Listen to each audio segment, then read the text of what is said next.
Olá, vamos dar continuidade ao nosso curso de Arduino dentro da disciplina de Eletrônica Industrial, aqui do terceiro módulo, né? Então, na aula passada a gente aprendeu um pouquinho sobre as entradas analógicas. Agora a gente vai continuar trabalhando nos Arduinos, mas nós vamos trabalhar agora com o que? Com os shields e com as bibliotecas, tá? Então essa agenda a gente vai pegar algumas aplicações, algumas boas vantagens do Arduino que ele tem em relação a outros microcontroladores, né? Então o que são os shields? Os shields são outras placas que a gente tem que fazem comunicação direta com o Arduino e que dá várias aplicações fáceis de você trabalhar, né? Porque antigamente tinha muito trabalho exatamente isso, né? A gente fazia um projeto, então a gente desenvolvia o hardware funcionava. E depois a gente desenvolvia o software, testava o software, funcionava. A hora que juntava os dois não funcionava mais, né? Então, ou era interferência de fonte, ou era problema de aterramento, e aí um falava com o outro, o hardware com o software. Esses shields não, eles já são hardwares que já vêm pronto para trabalhar com o Arduino, inclusive ele já vem com programas de exemplo que é só você adaptar a sua necessidade.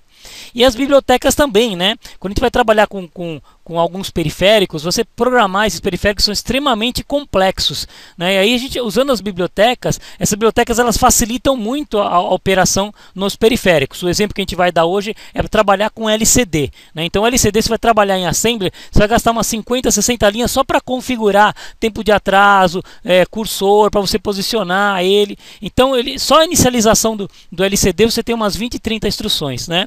Então na biblioteca não, você já vai mandar a mensagem, fala de quanto que é LCD, é muito fácil utilizar, né? Então vamos ver como é que isso aí funciona, ok? Então, para exemplificar, alguns shields, né? O shield de GSM para trabalhar com o celular, o shield de acionamento de motores, né? Então aí você vai acionar vários motores direto no Arduino. Nota que a formatação da placa é igual para você espetar em cima do Arduino, né? E o nosso Wi-Fi, que é para trabalhar com radiofrequência, com controle remoto, coisas assim, tá? Ok? Então, e agora vamos dar o exemplo de a gente trabalhar com o nosso LCD, tá? Que é o display de cristal líquido, né? Liquid Crystal Display, ok? Então, o LCD, para a gente trabalhar com ele, né, em linguagem C, usando a biblioteca do Arduino, a gente vai ver que a gente precisa saber o quê? Somente quantas colunas e linhas que ele tem. No caso, nós vamos utilizar nessas práticas um display de 16 colunas por 2 linhas, né? E conhecer os pinos, né? O pino RS do LCD, que é o pino 12, né? Vai ser ligado no pino 12 do Arduino. O pino Enable do LCD vai ligado no pino 11. E os pinos de dados, D4, D5, D6 e D7, que é onde você vai mandar os caracteres, no pino 2, 3, 4, 5. Né? O LCD, o pino RW, você vai mandar no terra. E para você polarizar o cristal do LCD, você vai colocar um trimpote ou um potenciômetro de 10K no pino de contraste. Né? A alimentação do LCD é de 5 volts. Né, que você vai usar a própria alimentação do Arduino, tá ok? Então, veja como é fácil trabalhar com LCD no caso do Arduino, né? Então o que você tem que fazer? Primeiro já incluir a biblioteca. O comando include, ele inclui qualquer biblioteca. No caso nós vamos incluir a biblioteca de Liquid Crystal. Você incluiu essa biblioteca, pronto, você eliminou 50, 60 linhas de inicialização do LCD. Tá?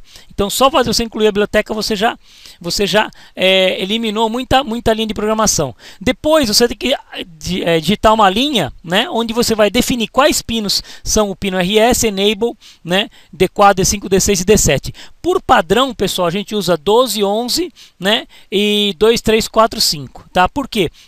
Porque isso aí, todos os aplicativos que você vai encontrar no site do Arduino, de LCD, eles usam esses pinos. Então pode usar outros? Até pode, mas a gente não aconselha. Por quê? Porque quando você pegar qualquer aplicação de LCD em Arduino, que você pode pegar de repente alguma coisa pronta, alguma função diferente, de scroll, de deslocamento, de piscar, né? E eles usam esses pinos, né, padrões. Então é aconselhável, né, quem vai usar o LCD, deixar esses pinos já para trabalhar com o LCD para não ficar trocando. Tá? Aí depois não tem um comando que é o lcd.begin, que vai definir quantas linhas e quantas colunas tem o nosso LCD, né? Então nosso LCD vai ser 16 por 2, então vai ser LCD begin 16,2, né? E depois, para eu escrever uma mensagem, eu coloco LCD print e a mensagem entre aspas, né? Entre aspas, e aí a mensagem aparece no LCD, né? E para posicionar a mensagem no lugar que eu quero do LCD, ou seja, a linha e a coluna que eu quero, eu vou dar o comando LCD set cursor, coluna, vírgula, linha. Então veja que com esses comandinhos aí, eu consigo trabalhar do LCD de uma forma bem simples, sem precisar fazer toda aquela configuração que a gente fazia em Assembly, tá ok? Então, o nosso hardware, né, montado aí, tá? Depois vocês podem olhar com calma, né, o potenciômetro lá no, né, para dar o contraste do brilho, os pinos do VCC, no Terra, né? Tá ok? Então esse é o nosso hardwarezinho que a gente vai estar montando em sala.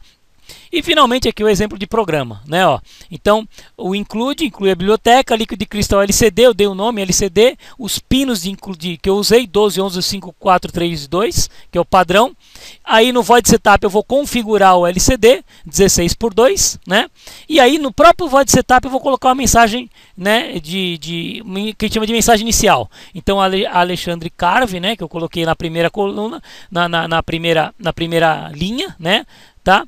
E por que coloquei? Isso é importante, porque só tem 16 colunas. Se eu colocar o nome completo, ele vai dar aquele scroll, né? Vai subir a parte inicial do comando. Então, o único cuidado que a gente tem que tomar no LCD é exatamente esse, né? Ou se preocupar com o tamanho da sua mensagem, né? Para ele dar aquele scroll e não subir uma parte sem essa pessoa ver. Depois eu posicionei o LCD na segunda linha, né? Então LCD.set cursor 0,1, ou seja, coluna 0, linha 1. E aí mandei uma outra mensagem eletrônica 2017. Tá ok? E no Void Loop deixei em branco. Tá? Então seria um programa de inicialização para trabalhar com LCD. Rapidinho, fácil de fazer, né? Muito tranquilo de trabalhar com LCD no nosso Arduino. Ok?